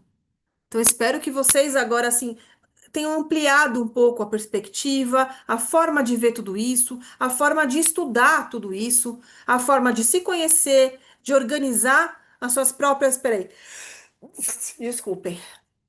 Quem sabe faz ao vivo, né, gente? De organizar suas próprias estratégias terapêuticas com seu paciente. Porque para entender como é que o ser humano funciona. Então, saber que o estresse, que a preocupação, que um nível de ansiedade pequeno, ali, de um engajamento cognitivo, de um engajamento emocional, são muito importantes. E isso varia entre pessoas a pessoas, isso varia entre equipes e equipes, isso varia entre tarefas e tarefas para a mesma pessoa. Lembra? Tarefas complexas é diferente das tarefas mais simples, do ponto de vista cognitivo. E se isso passa do ponto, a nossa performance cai. O desempenho cai, a performance cai, e aí temos os prejuízos e os frutos, né, decorrentes dessas quedas. Que aí vem as derrotas, as perdas, né, perde o título, perde o campeonato e etc. Ou, se a gente levar para o extremo, porque eu estou falando da vida, às vezes perde até a vida. Porque você perde o discernimento sobre seus próprios movimentos, sobre a sua própria vida, você acaba não conseguindo controlar isso e, às vezes, num acidente fatal, tá? Então, o segredo é o equilíbrio. Vamos pensar nisso para nós e vamos pensar nisso para os nossos pacientes, os nossos clientes, as pessoas que trabalham conosco, tá bom? E é dito isso nessa questão do equilíbrio, que a gente também vai entrar no equilíbrio até cognitivo, até para vocês alunos. Os nossos alunos que nos acompanham, a gente entra num equilíbrio entre estudo e descanso. O que é natural é que é aí que eu vou fazer o link. Nós estamos finalizando dezembro, depois de amanhã é Réveillon, daqui 3 dias já é Ano Novo, tá? E a gente vai entrar nesse período de recesso, nesse período de descanso, nesse período para recobrar as energias cognitivas, acadêmicas, né? Para que a gente possa recarregar as pilhas, para que a gente volte com toda a energia aí em fevereiro nos nossos grupos, no nosso grupo de estudo em neurociências do movimento. Eu só vou, antes de mudar o slide, só quero saber se o Paulo quer comentar alguma coisa sobre esse slide do equilíbrio. Quer falar alguma coisa? Quero falar assim que eu estava observando quando você estava falando aqui do equilíbrio e lembrando de tudo que a gente falou aqui, inclusive falando da dificuldade que é você tornar uma equipe homogênea nas suas valências que são necessárias para o bom desenvolvimento do jogo. Se a gente contar que, se eu não me engano, existem 11 pedras aqui, uma sobreposta à outra aqui, ó, que é o número de jogadores de futebol. Se a gente observar de novo, cada pedra tem uma forma diferente. As pedras não são do mesmo formato. Se a gente observar uma terceira questão aqui, a gente vai ver que uma pedra se equilibra para um lado enquanto a outra vai para o outro. E essa sinergia, se é que a gente pode dizer assim, que se dá de como a pessoa que montou essa, né, que colocou essa pedra uma sobreposta à outra, que ela conseguiu ali naquele momento trazer esse equilíbrio, permitindo que as pedras formassem essa coluna sem nenhum eixo de sustentação mais apurado, né? Pela simples distribuição das cargas em cada área de cada pedra que cada uma vai tendo contato com a outra. Isso é impressionante. E isso é o que a gente tenta fazer todos os dias na nossa vida, o atleta na dele, né? A gente com o nosso paciente, encontrar a dose correta para o exercício do paciente, encontrar. E tudo isso a gente chama de equilíbrio, né? Que a gente tenta uma dose ali de manipulação, uma dose ali de ultrassom, de laser, né? Uma certa quantidade de exposição do paciente ao gelo ou algum, alguma, algum método de calor. Então, isso tudo a gente vai, você vê que a gente, na fisioterapia, a gente vai ter que encontrar esse caminho com cada paciente nosso, da mesma forma como cada treinador tem que encontrar, alinhar, o alinhamento com o seu atleta para montar o seu time. A gente, como fisioterapeuta, tem que tentar esse equilíbrio, né? Então, esse equilíbrio que permita que o paciente usufrua da melhor homeostase em cada parte do processo que ele vai se recuperando de uma lesão, de uma dor, de algum processo que ele esteja passando, que está afastando ele do esporte, da sua atividade laboral, né? Muitas pessoas, muitos fisioterapeutas trabalham com pessoas que não são do esporte, então a gente tem que considerar isso também, ou são atletas amadores que gostam de correr. Então, assim, então, para finalizar, a gente também, eu e a professora doutora Cíntia também vamos buscar equilibrar nossas pedrinhas, né? Tanto ela as delas quanto eu as minhas, e daquela coluna né, que é necessária que a gente equilibre as pedras juntas, a gente vai fazer, e isso é o nosso geneumo, né? A gente trazer o geneumo ano que vem com mais conteúdo, com mais força, né, para que vocês possam participar mais e usufruírem desse conhecimento que é importante o fisioterapeuta ter para estar lá na frente, para ele poder sair na frente nos seus atendimentos com seus pacientes, melhorando seus resultados e assim conseguindo o reconhecimento de cada paciente que vocês venham atender.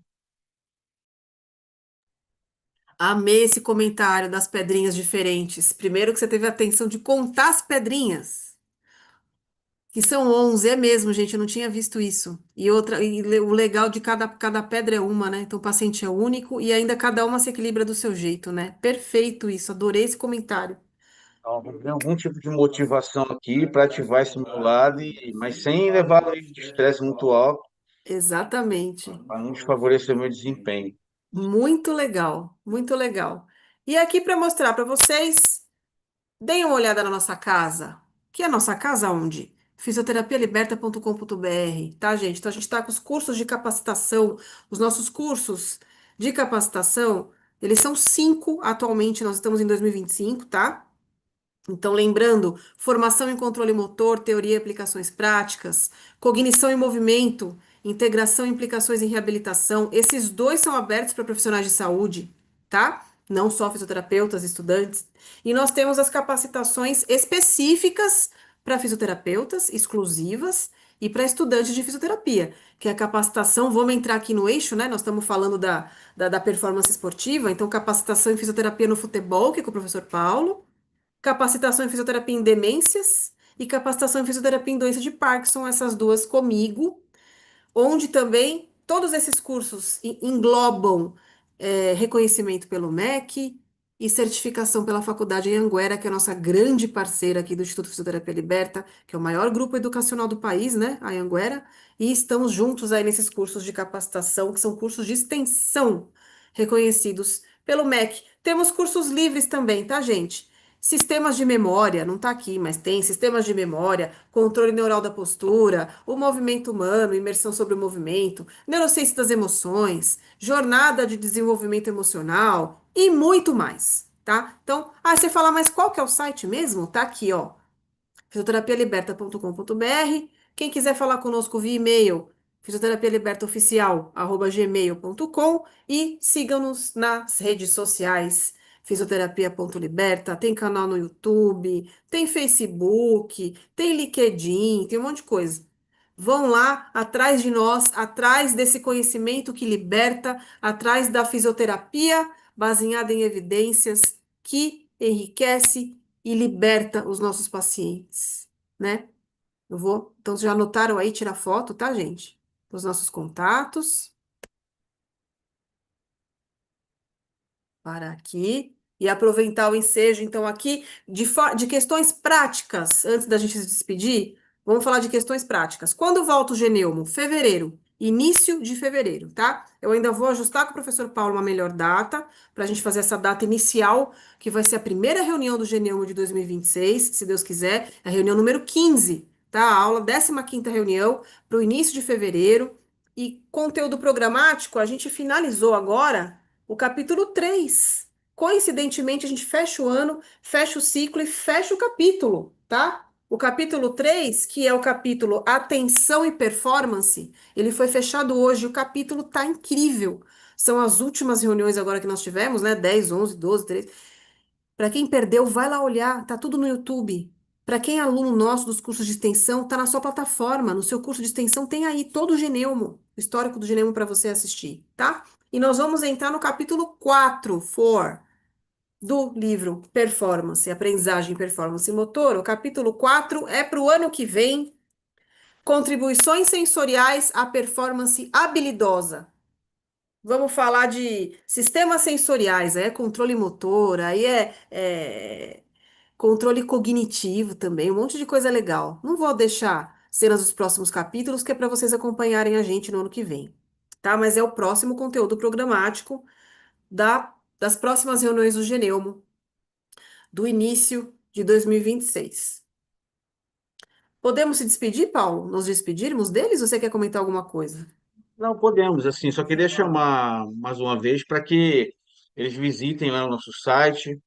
Nosso site lá tem um blog muito legal, em que a gente compartilha conhecimento através, né, de textos dos mais diversificados temas, para que a gente possa não só falar de técnica, mas falar da humanidade, né? Da humanidade que o fisioterapeuta tem, não é uma humanidade de atendimento, né? É mostrar para o fisioterapeuta para ele também se olhar, ele interiorizar o olhar para dentro de si mesmo, para poder ele aprender, para ele poder entender como ele está trabalhando, como ele está agindo, como ele está olhando o próximo, como ele está olhando, né? São valores dos quais a gente não abre mão. Eu, a professora Cíntia, a gente não abre mão porque essa é a essência, né, de quem trabalha na área da saúde. Deve ser a essência de quem trabalha, quem lida com o ser humano, com o próximo em qualquer situação, um engenheiro, arquiteto, né, um padeiro, um taxista, um motorista de aplicativo. Acho que as relações humanas, né, têm que ser feitas dessa forma. Mas especificamente falando do fisioterapeuta, é o que a gente quer passar para vocês.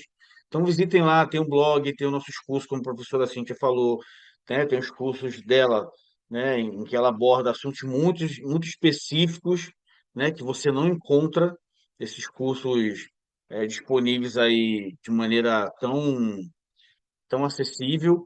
Tem o meu curso de futebol lá, né, que esse curso, lá eu demonstro que eu não abro mão de certos valores também, né,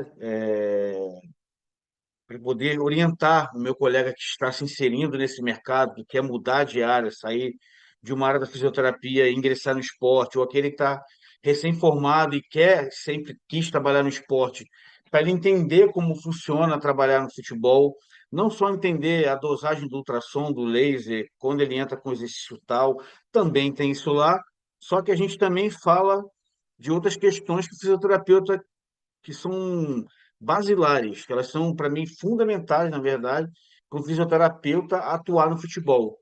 E nesse curso eu falo sobre isso, e eu tenho certeza que tem muito a enriquecer você que quer ingressar nesse mundo do futebol, que é um mundo muito complicado de trabalhar, é muito exigente, independente do nível, em que você é responsável, muitas das vezes, por uma carreira de um atleta. Você tem uma participação, uma coparticipação ali junto com o departamento médico, ou, em boa parte das vezes, no seu consultório. Então, tudo isso eu falo lá no curso.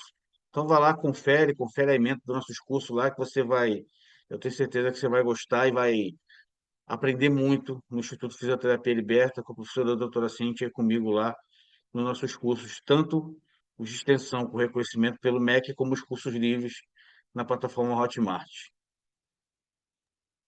Muito bem. Dito isso, gente, um beijo para vocês. Eu quero agradecer a dedicação de vocês, o tempo, a audiência em nos ouvir, em prestar atenção em nós, em aprender conosco e ensinar a gente também. Então, quem ensina aprende mais do que quem está aprendendo, sabia? A gente reforça conceitos, repensa muita coisa, refaz reflexões, muda a perspectiva, amplia a mente, né? E tudo isso é tão importante no enriquecimento nosso, de nós professores, de vocês alunos, de vocês ouvintes, de vocês que também são professores, muitos deles, né? Somos colegas de trabalho e tudo mais, e que estamos trocando conhecimento, trocando vivências a cada dia. Então, muito obrigada. Esse foi o nosso ano de estreia do Geneumo. Então, que tenha uma vida próspera e longa, o nosso grupo de estudos em neurociência do movimento. Aproveito e falo com orgulho, é o único grupo de estudos em neurociência do movimento online, com um grupo aberto ao público do Brasil, é um grupo inédito, tá? Assim como são os nossos cursos também de extensão, que são inéditos no Brasil, não tem igual em nenhum outro lugar. Aliás, do mundo, não é nem do Brasil, né, professor Paulo? Mas então, um beijo a todos, obrigada pela atenção. Nos vemos, se Deus quiser, início de fevereiro. Eu aproveito para desejar um ótimo ano novo para vocês. Você que está vendo depois, espero que tenha passado um ótimo ano novo, que 2026 seja muito rico em saúde, paz, alegria, conquistas e realizações para todos vocês, tá? Vou passar a palavra para o professor Paulo. Obrigada. Bom, primeiro eu quero agradecer à professora doutora Cíntia aqui